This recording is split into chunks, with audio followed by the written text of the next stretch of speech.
करके बात करके मोदी जी यहाँ से चले जाते हैं और हर बार हम और आप इसमें फंस जाते हैं। सारे युवा बेरोजगार हैं, सबसे ज्यादा हमारे भारत में ही बेरोजगारी है। जब से भाजपा की सरकार आई है हमारे भारत में युवाओं की संख्या इतनी ज्यादा है, तो सारा सरकारी चीजों को, रेलवे को, एयरपोर्ट को, पोर्ट को, सबको प्राइवेट कर दिया गया। हमारे युवा बेरोजगार बैठे हुए हैं। बंधुओं, आपको नौकरी चाहिए तो लालटेन छाप पर वोट करें। महिलाओं की सुरक्षा चाहिए तो लालटेन छाप पर वोट करें। माताओं की रक्षा चाहिए तो आप लालटेन छाप पर वोट करें। बच्चों का भविष्य चाहिए तो आप लालटेन छाप पर वोट करें।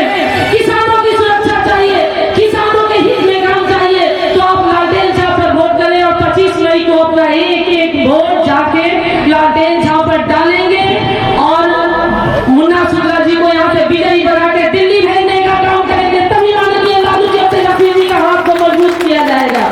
मैं इन्हीं शब्दों के साथ अपनी वाणी को विराम देती हूँ। जय हिंद, जय बिहार, जय भारत।